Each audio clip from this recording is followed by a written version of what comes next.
Thank you for coming out. Really appreciate always the opportunity to interact with the faculty and try as best we all can to stay in tune with the world we live in and particularly the way it shapes LSU. Let me just give you a very short overview of at least where I think we stand at LSU, primarily with respect to finances, but some other things that may well be looming out there that will shape our future and the future of the way we serve the people of Louisiana. As I think you know, we are faced with sort of two temporal period dilemmas. In the short term, and that means in the next fiscal year, we need to survive long enough to make it to the long term. We have faced in the last 24 months budget cuts in the state appropriation totaling something in the neighborhood of $50 million, perhaps slightly more than that, depending on how you add it all up. They have come in some respects, unpredictable waves. That is, we've had mid-year cuts, we've had beginning of fiscal year cuts, some with the possibility of being reinstated, but most that had to be annualized, and we are in the process of doing that. We have been able to offset somewhat what would have been even more dire consequences thanks to the LeGrad Act, which gave us the opportunity and the authority to raise tuition to help compensate for some cuts. As it turns out, the tuition increase that we were able to generate last year just about exactly offset some mandatory charges that we could not avoid and obviously therefore did not make a real big dent on the cut itself. And we face a bit of that again this year. You know, not too long ago, I guess a few months ago, we were told to start to prepare for a 35% budget cut. Then that directive was rescinded, and it ended up being a much more nebulous kind of exercise about what would you do if. And now I think we've arrived at that if time. In the longer run, and I'll come back to both of these in just a moment, in the longer run, I'm convinced that we have to make a fundamental transformation at LSU for sure, and perhaps in all of higher ed in Louisiana, to move away from as heavy a dependence on state appropriation as we now enjoy, to avoid having to ride through these ups and downs both politically and economically in the future. If you stop by the hotel occasionally in the morning, you can run into Dr. Wharton, who will share with you the war stories of numerous past events like this. And whenever I hear him say that, I ask myself, what can we do to pass this institution on to a next generation of faculty, staff, students, and leaders such that we won't have to repeat these kinds of exercises of massive budget cuts and retrenchments and the like. So on one level, we've got to maintain what we have today, or as best we can. But on another level, we have to make some very hard choices and get some policy change that will allow the institution from moving from about 50% dependent on state appropriations for our operating budget to something closer to 20 or 25 dependence on the state on appropriations for state operating budget. And that would put us in league with most of our peer institutions. One of the reasons why LSU has such a traditionally low relative tuition and fee schedule is we have been relatively highly subsidized, if so to speak, supported is a better term, by state appropriations. But that uncertainty and that continual variability imposes real costs, not just in adjusting to it, but in the morale that comes from adjusting to it. So I'm persuaded that we need now to start the process over the next decade to move to a situation where the state supports us, but not to the point that changes within the state finance can so adversely affect the quality and quantity of our programs and the security of those who work here. So on one hand, we need now to work closely with the legislature and others during this next several months to make sure that the next fiscal year treats us as well as the state can possibly treat us in many ways. And at the same time, we need to look for longer-term adjustments.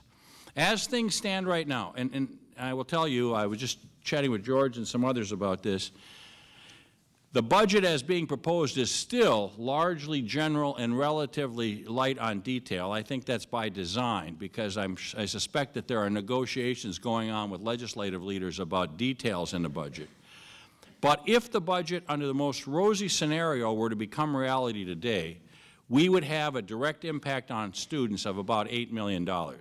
Because yet again, there are unfunded mandates, largely organized around the benefit packages, obviously, that we're going to have to absorb either way. So the rosiest possible scenario still leaves us with a dent. And anyone who does not get that, we can kind of work through the numbers if you'd like.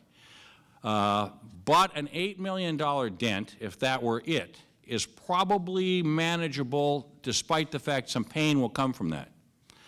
It could go considerably higher if various components that have been articulated by the governor in his budget were not to pass the legislature. For instance, an operational fee, which is in there to help us cover non-academic operations so that we can free up dollars for the academic side.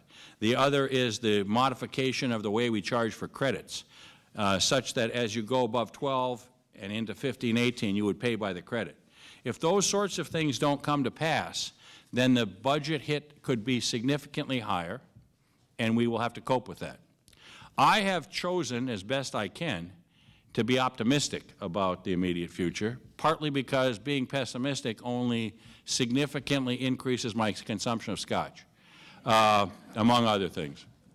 But also because I think we should try to cast to those making the hard decisions that we are a constructive partner, not simply whining about the world we live in, and that we are convinced that they are convinced that we are too important to continue to disinvest in. Let me talk a little bit about the long run. In the long run, we have to, I believe, pursue two forms of attack, and this is largely embedded in the Flagship Coalition proposals. One is to be freed by the state to adopt business practices that make common sense and that have been tested elsewhere. Eric is here somewhere, and it's very hard to see with these lights, so I'm a little blinded by the audience here, but to the audience. But I think Eric has done some estimation of this, but we believe there are substantial savings to be made in the way we operate the business side of the university if we can be freed from some of the constraints that are built into either state law or the interpretation of state law and rulemaking. Let me give you an example. We buy every year about $80 million worth of stuff. I mean, common stuff, the stuff that any big operation buys, light bulbs, toilet paper, printing stuff, whatever, all that stuff. Other universities, the two that have get most recognition are North Carolina and Arizona, have adopted some other business practices that have allowed them to greatly reduce the cost of stuff. If we could just reduce it 10% through some other means of purchasing, either pooled co-op or a reverse auction or something, if you could reduce that by 10%, that's $18 million, and that begins to significantly reduce our dependence on the state if we can plow that back into academic programs. Likewise, I think, I haven't tested the entire literature, but from my own experience, this is the only state in the union that I know of where you cannot build a building, but you have to use the old traditional design, bid, this complicated process which adds both time and money to construction. And so there's a whole series of those things that we've identified that if we were allowed with great scrutiny and continual oversight to try, we could indeed reduce the non-academic side of our enterprise costs and plow those into the essence of our mission. The second side of this exercise, and again, this is sort of embedded in the Flagship Coalition's speaking, and along with Blueprint Louisiana and Cable and a number of others, the Committee 100, is to allow us to more fully compete in the market we're in on the revenue side, which means, over time, some increases, obviously, in tuition and fees, but a variety of other means by which we could increase revenues in a more aggressive way than simply going to the state legislature for appropriations. And I was in Shreveport yesterday, and I was trying to explain this to some of the folks in Shreveport, and I said, we all know full well that McNeese and LSU do not charge the same amount for football tickets because we are in two different markets. Well, we are in two different academic markets as well. And we ought to each be able to optimize our participation in those markets as opposed to be held to some sort of common arrangement which doesn't recognize significantly those differences. So the big part of the long-term agenda, it seems to me, is pretty straightforward and hard to argue with.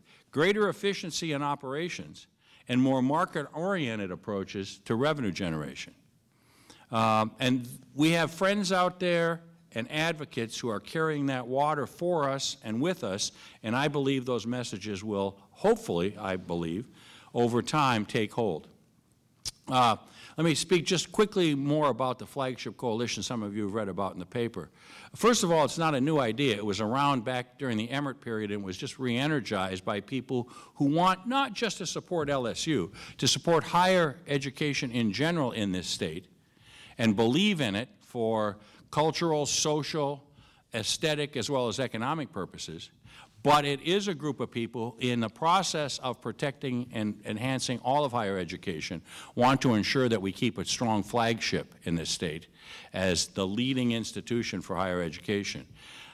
What I've read from them and what I know of them is they do not advocate and are not advocating LSU withdrawing from the system. I've heard people claim that, and I can find no evidence that the group as a whole has ever endorsed us becoming a separate governed institution. That's for another day and a whole other argument. My view is you decide what you want to be and then you decide on governance. You don't decide on governance first. Likewise, I've never found that the coalition collectively have ever advocated for one board or 4 boards or 5 boards or 11 boards. There may be some individuals who have that as an opinion. But as a group, I don't think they've taken a position, nor should they, on the number of boards. Again, that's a political debate that will take place in this next session. You know the governor is supporting a single board as opposed to the number we have now, which I guess, depending if you include the Board of Regents, is 5. And some consolidation. But I don't believe that they have ever taken that position. And finally, I believe that the things that they are advocating for on our behalf can be adapted and applied to all universities and other public entities in this state. And therefore, it's a much more ecumenical approach than some might appreciate. We have met with a number of our colleagues from around the state to explain what we would like to do. And to a person that we've met with, they've said, if we had the same kind of latitude to operate in the sphere we're in, we could be better as well. So in the short term, we're going to monitor very carefully and participate very energetically in the debates that will start in about 5 or 6 weeks downtown. There will be a special session. Is Jason here? Are you here, Jason? Somewhere. Thank you. There's a special session starting on Sunday, but it's devoted entirely to redistricting, right? Yes. And then there'll be a 10-day gap, and we'll start the regular session. Do I have that about right? And in the meantime, most conversations right now will be about redistricting, but then the conversations about budgets and deficits and taxes and no taxes and whatever will heat up. And we will be there to advocate a singular purpose, that LSU should be put in a position and secured in that position to offer the very best higher educational experience in research, teaching, and outreach that we can possibly offer to the citizens of Louisiana. And that means retaining and advancing great faculty. It means retaining and supporting and providing incentives and rewards to great staff. It means recruiting the very best students. And it means having the very best facilities we can have to do that. And that's our advocacy. And we're going to continue to stick to that mantra as much as possible because we believe that, first of all, it's exactly what we're here for. And secondly, the vast majority of the citizens in this state share that set of values. So that's going to be what we're up to, and we'll try to keep you posted as best we can. But I come back to what I said to begin with. Right now, probably, despite the fact that there's been newspaper articles and a variety of other things, we don't know a lot about how it's going to unfold. And so this will be clearly a work, hopefully in progress and not in regress, over the next several months. And hopefully when July 1 rolls around, we will have the confidence that the institution will remain strong enough in the next fiscal year that it can begin the process of adapting to future fiscal years. So that's my story, and I'm sticking to it. A couple more really pieces of good news. It's obvious, and I know that this comes up from time to time, but we are, I think, very successfully continuing to update this campus with new buildings. Some people ask the question, it may have been asked in here the last time we met in here, how can we justify new buildings when we're cutting the budget? Well, there's a couple reasons. One is the capital that goes in those buildings can't be spent for anything else. The campus needs to always prepare itself for the future, and that includes infrastructure. We are creating jobs in a community that needs jobs, and the cost of construction has never been lower, and not in recent times. So with the business complex, Chopin Hall, the new parking garage and bookstore, the band hall, whichever direction I'm pointing, I don't know which way that is, but maybe this way. All those things continue to be part of an ongoing investment in an institution that needs to continue to make investments so it can serve. Hi, can you hear me? Yeah, yes. This is working, okay.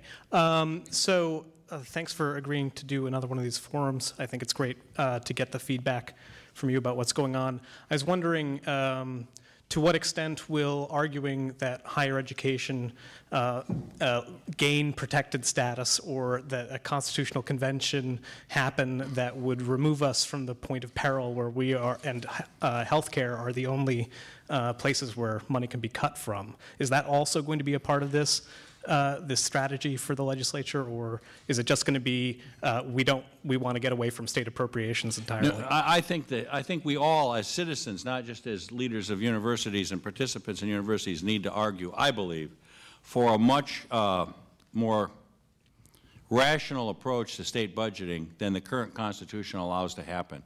So that's part of, I think, any long-run strategy, not just for us, but for all kinds of public services, where you lock up, in effect, almost all of the funding and then expose two very important areas to the vagaries of the economy and politics. I'm speaking as much as a citizen as a chancellor now. It makes no sense to me. It seems to me that the point of a democracy is to periodically elect people to make the decisions that the Constitution seems to have already made for them. And so, as a Democrat with a small d, I'm certainly going to make that case. There have been rumblings out of the governor's office about a constitutional convention. I don't know if they'll try to throw that into the great mix master this year. I'm the only one who remembers what a mix master is. The great blender, I'm dating myself, drove over here in my Model A. I think that has come up. I'm not sure with redistricting, an election year, and all other things going on, there'll be a hard push. But I think many of us have to continue to argue that this kind of fiscal management really makes no sense in a world in which you may well overinvest in an area because of dedicated funds while significantly underinvesting elsewhere. So I certainly am going to try to make that case. Okay, thank you. Steve Hall, Biological Engineering. Nice to be here again. Thanks for coming. Thanks. You had discussed two issues from a business and marketing perspective and argued, I think, that we need to be more savvy business-wise. I guess it's both a comment and maybe a question. How business-oriented do we want to become? And do we want to be thoughtful about differentiating ourselves, for example, from for-profit businesses, which we certainly are not, and God willing, will not be in the near future? Well, the business part of this really just applies to the non-academic side of the institution. We do business. I mean, we sell food, we provide housing, we purchase all kinds of things in a very market-oriented world. And all I'm arguing is on that side, let's waste no money that could be put into the non-business academic side of the institution. I believe that we're a very efficient institution given the rules we have to play by. But if the football team competed in their environment the way we are constrained by the state, we would never win a game in the SEC, because we're not allowed to participate in the same way others are, other universities. So I don't want to turn the academic enterprise into a business. I think that's a dangerous.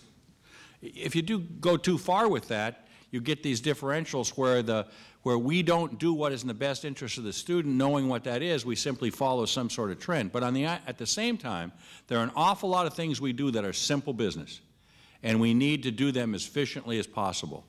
And that's the side we think that we could save some money in. And other very good universities have demonstrated it to us without selling out to the corporate model, have learned how to conduct the non-academic side of the enterprise in ways that free up funds for the stuff we really believe is essential to the university. So I don't want to suggest that, but I did say that I think we can price our product, if that's, now I'm getting back to the business mode, in a way that really reflects how valuable it is to those that purchase it. And that I still think is important. I think we greatly underpriced, to some extent, tuition and fees given the quality of this university. And I believe students are willing to make a greater investment in their education. And I've told our students, I'm becoming crassly economic again, so excuse me, but I've argued to our students, and I think they agree, that actually higher tuition and fees today will save them money. Because if we are forced through budget cuts without higher tuition fees to reduce the number of sections and reduce the number of options or reduce the number of majors, then they may end up being here 5 or 5.5 years instead of 4, and they will pay for all that additional time, and they'll be out of the job market that long. So I'm just trying to say, let's make sure that however we strategize to support the great enterprise here, we do it rationally and with common sense. But I also want to make sure that we don't turn this into, not that there's, I better be careful, Phoenix or whoever, Kaplan. That's not who we are. And I'm quite pleased with that. Ravi Rao from Yes, Physics and Astronomy. I can see that was you, Ravi. Good to see you again. I saw you with the Thank you, and good to see you too. Yeah. I also have a question related to the Flagship Coalition. Yes. Because of course, as you presented, if we can save 10% of the 180 million or so on through better practices, I mean, that's a no-brainer. And it's not just our campus, but all campuses should be doing it. Also saves the state money. But what I'm a little worried about is that we never play the game of politics too well around here. Now, whatever we may think of the people downtown in the legislature, and some of us don't think much about them, but one thing is they are politicians. Notice he said that. Ravi said that. Oh, yeah, I said that. Have you got that on tape there, George? Go ahead, Ravi, sorry. But they are politicians, and what happens in many of this is it comes as a deal. They say, just like happened with the LA Grad Act, that, well, you give something, and so, for instance, that they will cut, therefore, the state appropriations, just what we are hearing in the Wisconsin-Madison campus. That's the deal, that you will get these liberations from their restrictions, but then you get the cut. And I'm really not sure that we will play this very well, because we haven't in the past. Well, you may be right. I mean, I'm not going to predict that we are the best players of the political game, Robbie, but I also think we have to keep trying. And in trying, I believe you've got to create alliances with people who have enough influence on your behalf that they can push the agenda in a way that is best for us. And in all candor, in the world we live in today, to some extent money talks, and to some extent political influence talks, and we need to align ourselves with those people who will bring their resources and their influence to bear on our behalf. Because making simply the case that we are important for importance sake, you can get, I think, consensus on that, but it doesn't turn into funding. But I agree, we've got to be careful about how we play the game, because I don't want to give up something, expecting something back and only discover we gave it up. And that is a danger. And I also want to make sure that we don't tax our students in a way that effectively subsidizes state government and does not improve the experience they get here. Because we have a covenant with them to deliver the kind of educational experience, whether it's a graduate student or an undergraduate, and a research experience for a graduate and undergraduate, that really is what is worth and what we claim it to be. So it's a point well made, and I appreciate that. Thanks. Others?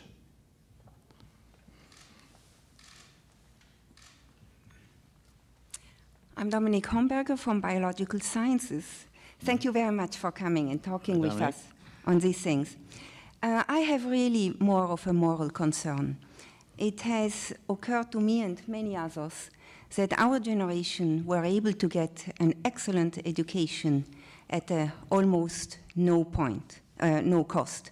I personally, this was not in the United States, I never spent 1 cent on my education until I got a PhD.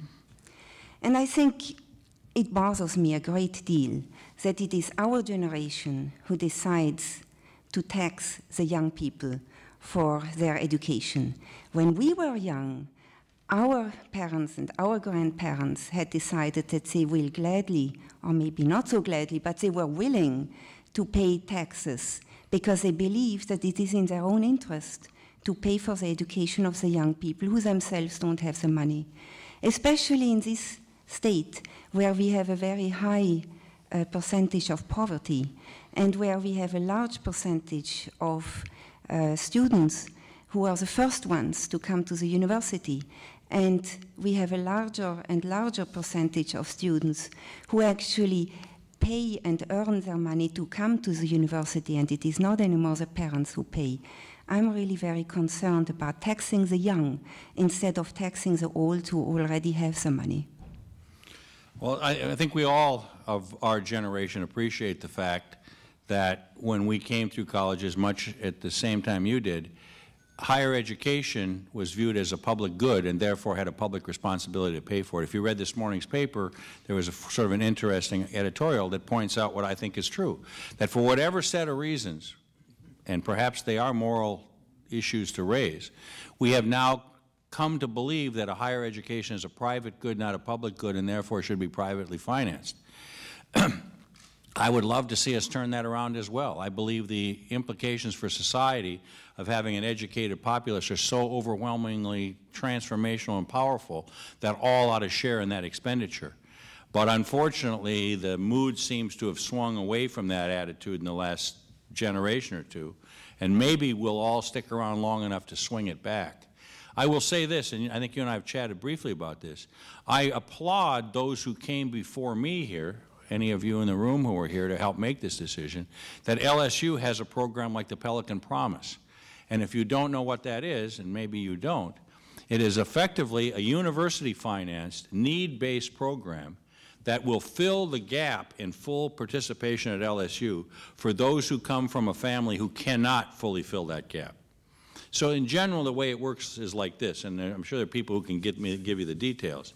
If your family, I think, is 150% or less above the poverty line, which makes them Pell eligible, and you qualify for all other scholarships, including TOPS, and you still can't afford what we estimate to be the full cost of attending LSU, LSU makes up the difference. And that has been, I think, a means by which at least we do not price out those young people, or maybe even not so young people, who are fully qualified but don't have the means because of family circumstances to attend LSU. So in some respects, this institution, Dominique, may be more moral than others. And if that's the argument, I'm prepared to make it as well. You will know, however, that because of the economy, this year, we overshot our estimated cost for the Pelican Promise by quite a little bit.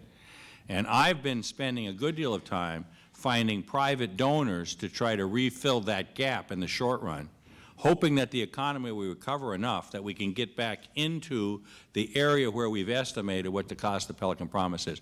But I come back to your original point.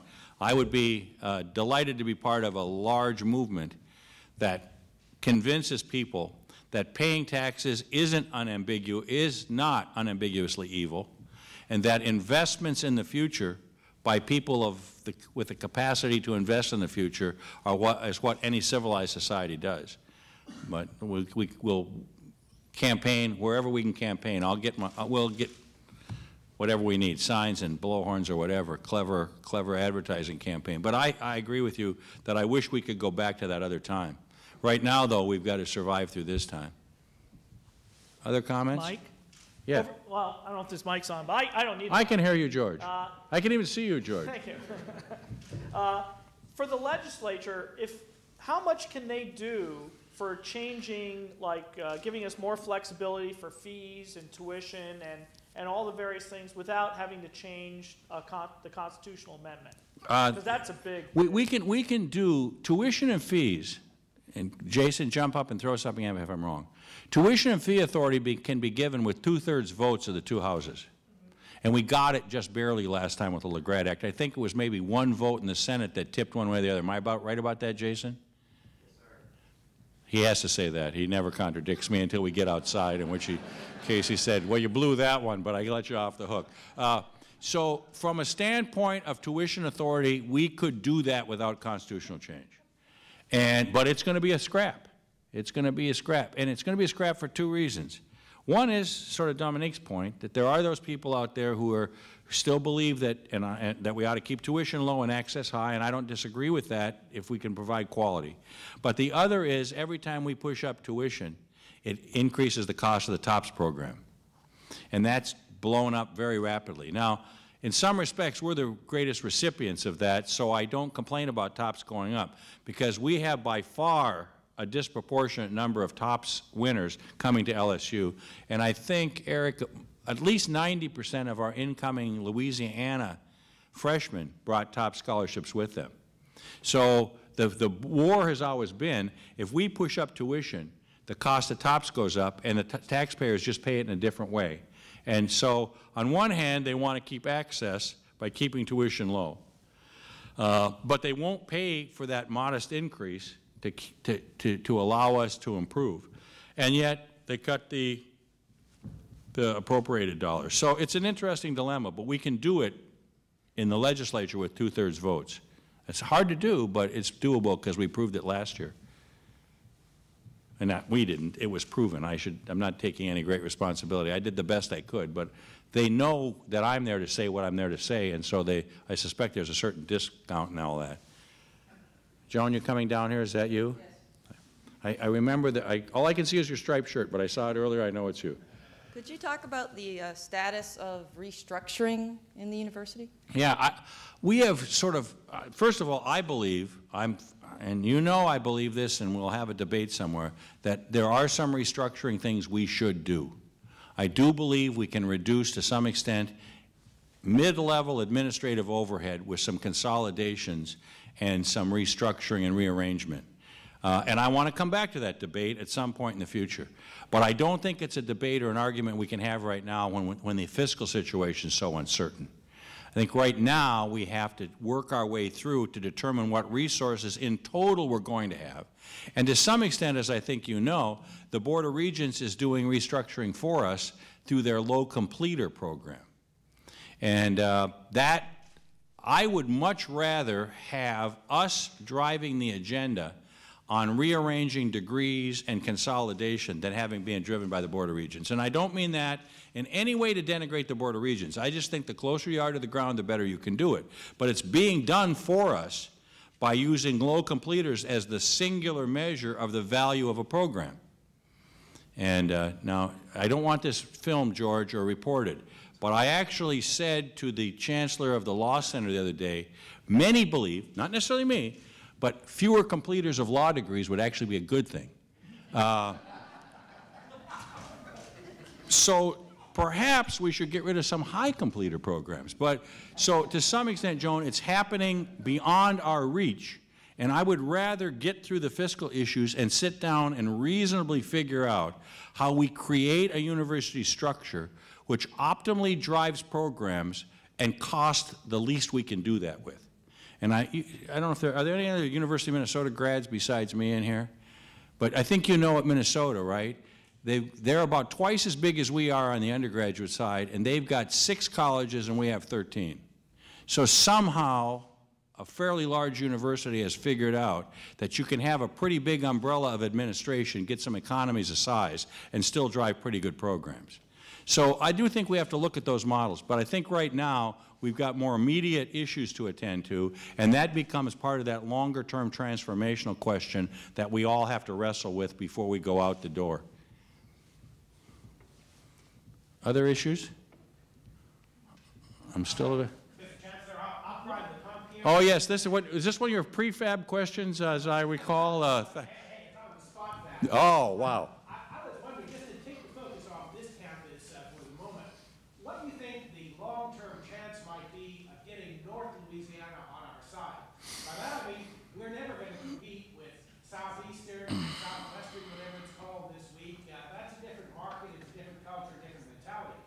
But there are a lot of professionally oriented people in North Louisiana who misunderstand South Louisiana with certain prejudices, and yet who have a kind of tiger sympathy top of that, a big bucket of money in the backyard, even bigger than Jefferson's or Edwards's in the backyard.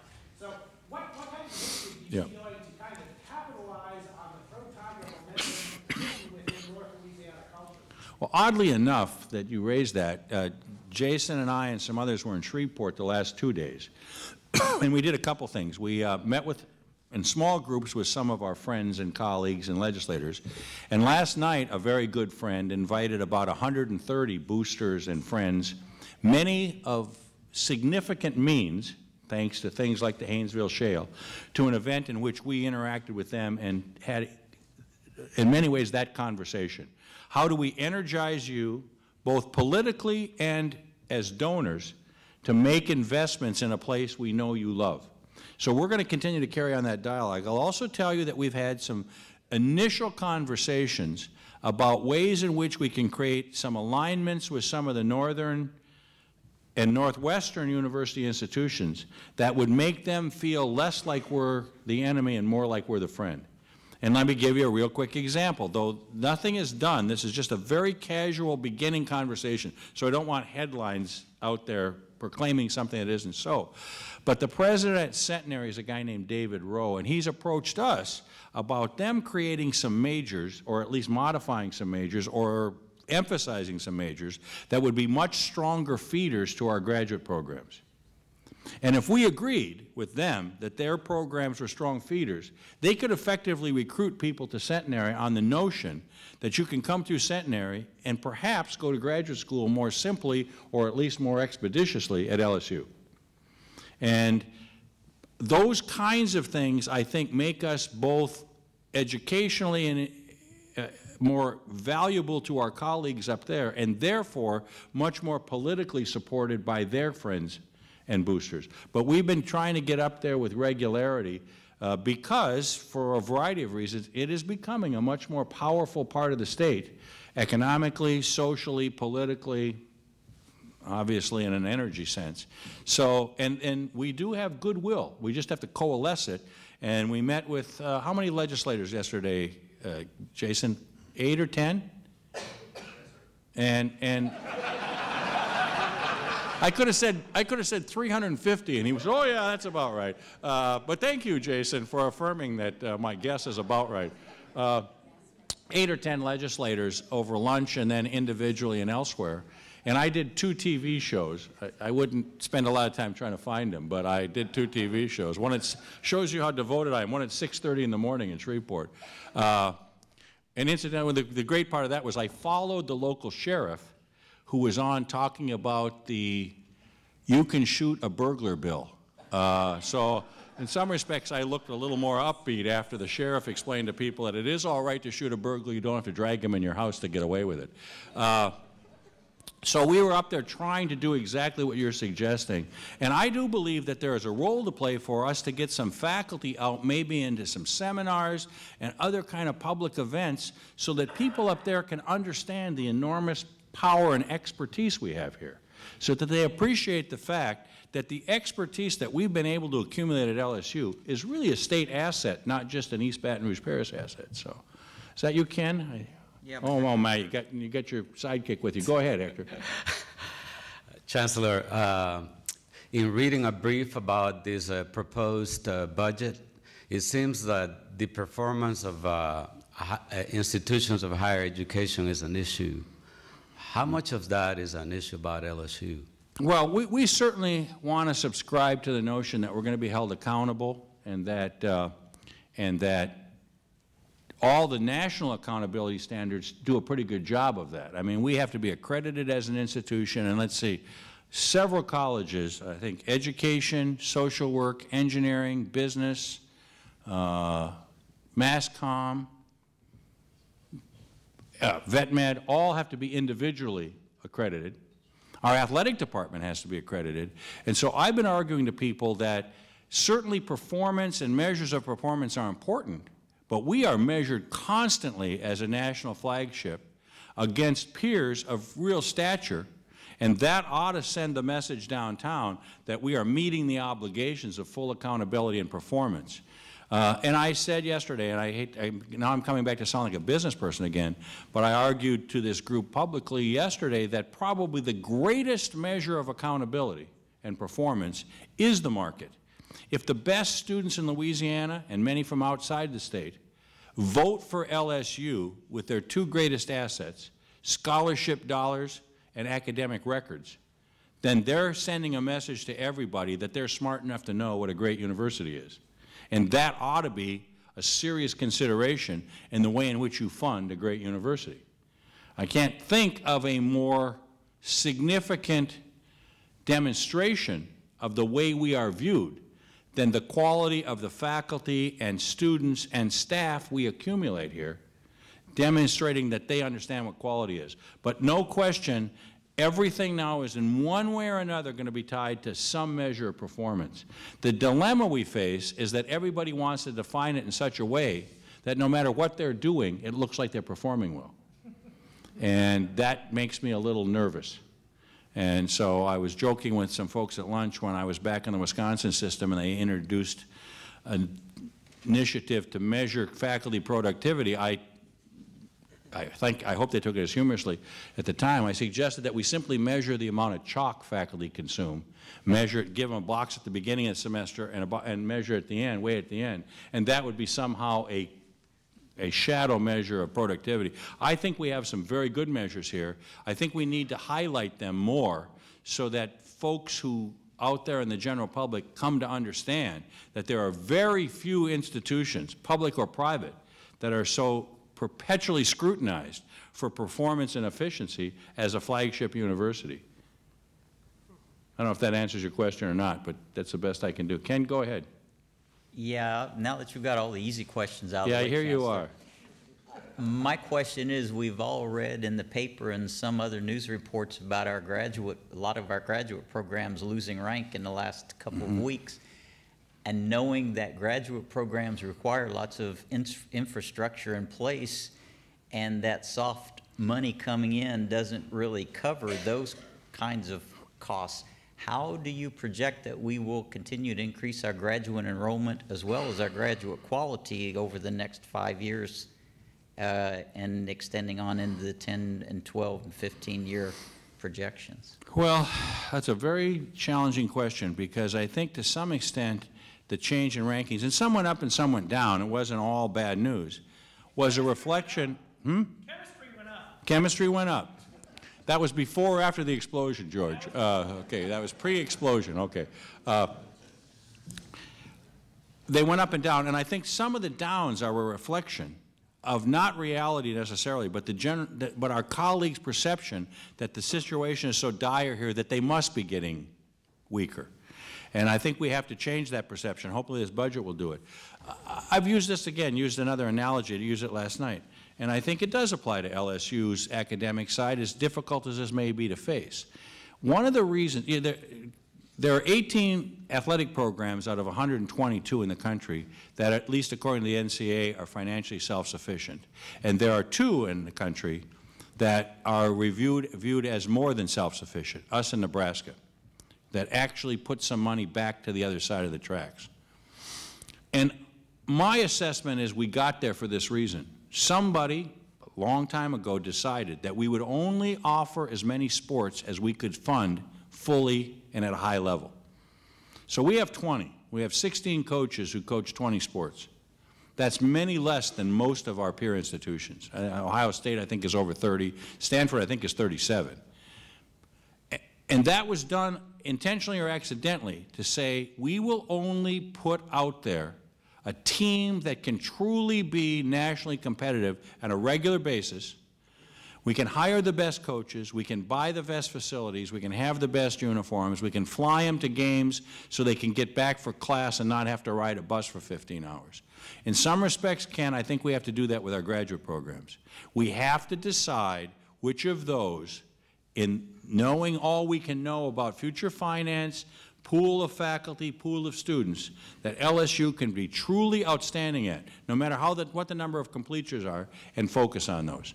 It's going to be hard to do because there'll be a great debate, but I think we have learned some examples of that by just looking around at where we are with athletics. And in that instance, I think we can be taught something about focusing on excellence unambiguously and demanding of ourselves that we only expand or reach as far as that excellence can be ensured. And I think if we start doing that, we can turn the corner and persuade people that we may not be quite as broad as we once wanted to be, but we are deeper than they think we are. I don't know if that answers. Follow-up? Sure. Follow-up is, knowing that the decisions in your athletic analogy were made at a centralized basis, how does decentralization of the graduate school, knowing their turf battles among the colleges, fit into that? Well, we're going to have to find a way to come together and manage at a decentralized level, but plan at a centralized level. And part of it is, as you know, the decentralized model is a good one in one sense because it gets you close to the ground. But it doesn't always fully recognize, A, that some may be in decline, but I'll fight to the end to keep it, or B, that some programs actually relate strongly to another. I don't know about you. When I was a grad student at Minnesota, in the economics programs, they were very, very dependent on a very strong statistics department. And so we could be an advocate for them and them for us, and we had to do that because it was decentralized, but we had to recognize that. And we need to both stimulate that kind of conversation, but also recognize that at some point we have to come together and in a very realistic and unfortunately cold-hearted way decide what LSU's comparative advantage, to use an economics term, is in graduate programs and decide we're going to take advantage of it. And I think it's happening, unfortunately, to some extent, through erosion as opposed to planning. And maybe we can get to the point where we can sit down and plan a bit. Anything else? How are we doing, Kevin? We got a little time left. Amazing. You have another prefab question? Oh, I've got a pile of them. If there is any fault of the LSU faculty, it is its excessive generosity. That is, of course, it's always concerned about the welfare of the university. It's concerned about the welfare of students. It's concerned about public reception. Very seldom, somewhat surprisingly, is it really concerned about itself. So in a general way, I would like to raise the, if not 800-pound, at least $8.50 gorilla in the room, and that is the question of faculty salary on two levels.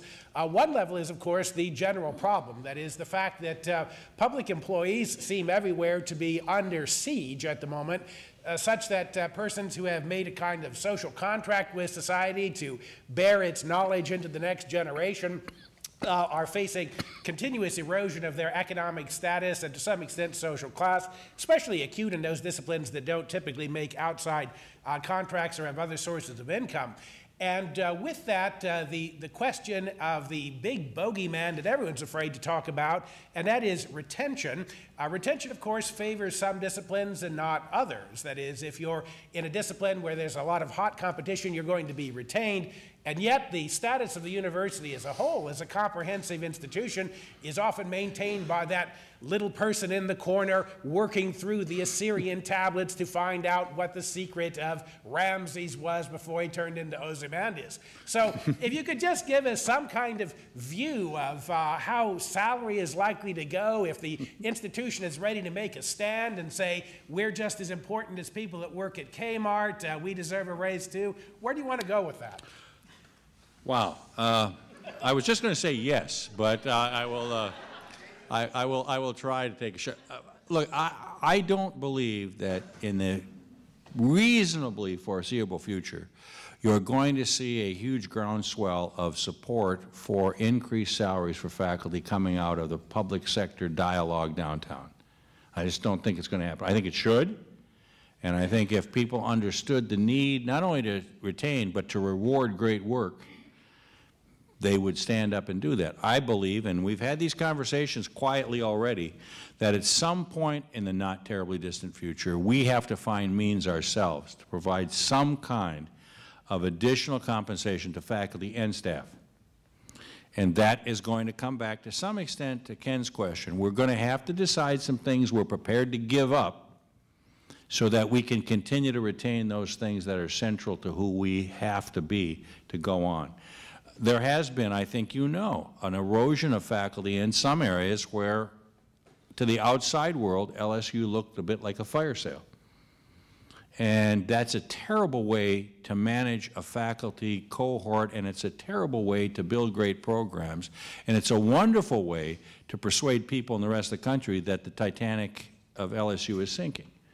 And so I'm persuaded that we're going to have to sit down with shared governance, and that includes the staff senate and certainly student leaders as well, but most certainly the faculty senate and the faculty senate leadership, and have some serious conversations about where we can, at least at the margin, find ways in which we can plow some dollars back into compensation so that, I forgot what the little guy in the corner was doing. It was too complicated. But whatever that little guy was, or person was doing, can be rewarded for the tasks that the little person was taking on. And, but I believe it's going to, unfortunately, rest on our shoulders. Now, I think we still have to make a case.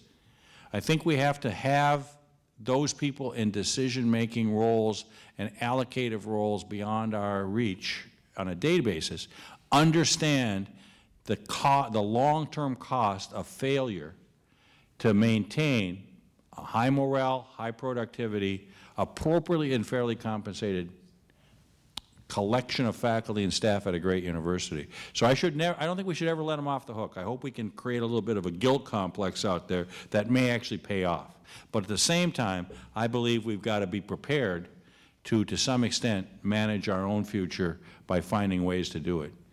And I'm not sure I know how to do that. I do believe if we could, I spoke to some legislators yesterday and I said, here's an idea for you. Other universities and states have already done it.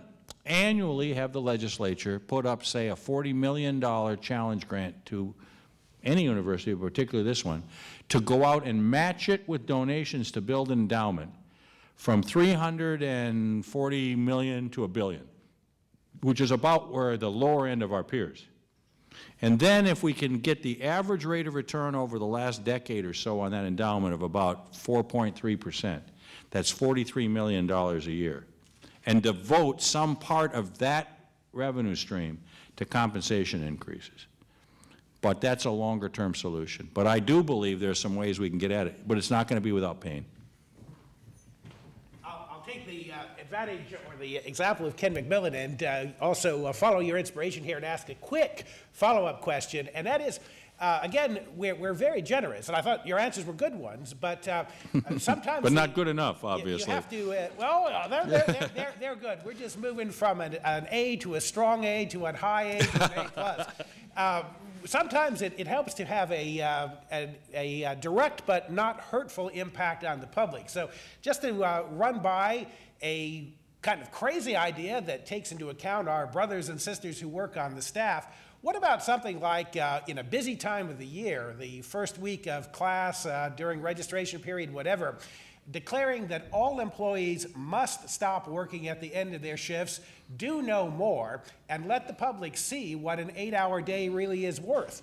Or maybe threatening to sell some of the assets, that is asking John Lombardi and the supervisors, well, can we sell off half of the South Campus or whatever and see what, depress the real estate market along with it and see what happens, just for some shock value. I'm going to have to think that one over, Kevin, if you don't mind. I'm going to give you an A- on it, but I'm going to think that one over.